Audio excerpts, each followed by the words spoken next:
बहुत आपको पढ़ने लिखने की जरूरत है। भाई कल अगर किसी ने रिद्धिमा शर्मा को उसकी असली औकात दिखाई थी ना, तो वो ये पत्रकार है नीरज झा। इस वीडियो को देखिए आप लोग। यूथ के मुद्दों पे आप फिर छिड़कना चाहती हैं? यूथ के मुद्दे ही है। हाँ, नीट पेपर लीक किसका मुद्दा है? नीट पेपर लीक यूथ का मुद्दा है नहीं है? नीट पेपर लीक यूथ का मुद्दा है या नहीं है? बिल्कुल है। तो यूथ के मुद्दों को उठाकर यूथ अगर यहाँ पर इकट्ठा हुआ है तो आपको विरोध क्यों कर रही हैं? देश को जो नेपाल बनाने की कोशिश कर रहे हैं। अगर देश नेपाल बन जाता है तो जिम्मेदारी तो अमित शाह की होगी ना। अमित शाह तो मजबूत गृह मंत्री है। हमारे होम मिनिस्टर साहब कमजोर आदमी है क्या? क्यों कमजोर है? तो आप इतना डर क्यों रही है? यूथ के मुद्दों पे मोगा मेडी से लेकर और जंतर मंतर तक आप थोड़ा नहीं पूरी तरीके से सांप्रदायिक नफरत फैलाती हुई दिखती है। गोगा मेडी का इतिहास आपको पता है? तो परंपरा चल रही है। आपको देश की रवायत से दिक्कत क्यों है? कुरान खुद कहती है। आपको मुल्क के रवायत से दिक्कत क्यों है? थोड़ा बहुत आपको पढ़ने लिखने की जरूरत है रिद्धिमा, और शायद आप पढ़ी लिखी नहीं है, इसीलिए स्कूल आपका मुद्दा नहीं है। स्कूल आपका मुद्दा नहीं है। भारत हाय हाय का मुद्दा तो आप लोग ही लगा सकती हो, और कोई तो नहीं लगा रहा है। हमने नहीं सुना भारत हाय हाय का मुद्दा कहाँ पे लगा है? भारत माता की जय। और जो भारत के विरोध भारत माता कौन है?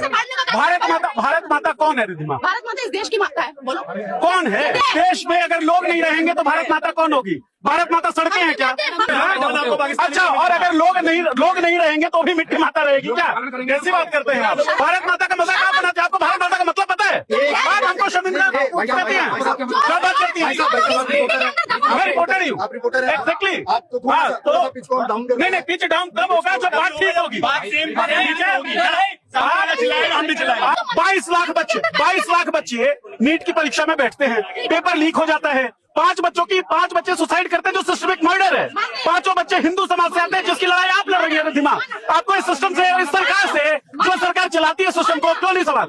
नरेंद्र मोदी नाकाम नहीं दिखते आपको? उससे पहले मैंने ये बात बोली, सरकार से सवाल पूछना अच्छी बात है, लेकिन सरकार को नेपाल बनाने की मंशा कौन सी अच्छी बात है? अरे भाई, नेपाल कौन बना रहा है?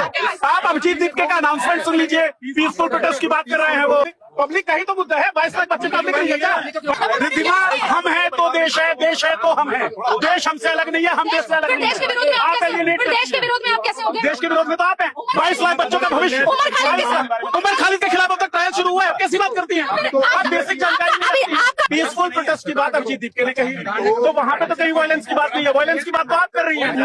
फिर से आप उमर खालिद उनके खिलाफ कोई ट्रायल नहीं शुरू हुआ है। उनकी बात होती है, आपको उमर खालिद कहा जाता है क्योंकि आपको कभी 5 हिंदू बच्चे जिन्होंने सुसाइड कर लिया सिस्टम की नाकामी की वजह से, वो आपके लिए भारत माता नहीं है, वो आपके लिए भारत नहीं है। ये होती है भाई असली पत्रकारिता, असली पत्रकार। इनका इंस्टाग्राम पेज गवर्नमेंट ने सस्पेंड करवा दिया था, तो इन्होंने बैकअप अकाउंट बनाया है, वापस एक अकाउंट बनाया, तो आप उसको भी सपोर्ट दिखा सकते हो, यूट्यूब पर भी सपोर्ट दिखा सकते हो। ऐसे पत्रकारों को सपोर्ट करो, ऐसे क्रिएटर्स को सपोर्ट करो, ताकि हम लोगों को गोदी मीडिया की जरूरत ना पड़े, ना ही किसी मेन स्ट्रीम मीडिया की जरूरत पड़े, और सभी लोगों तक, देश के सभी लोगों तक हमारी आवाज पहुंच सके।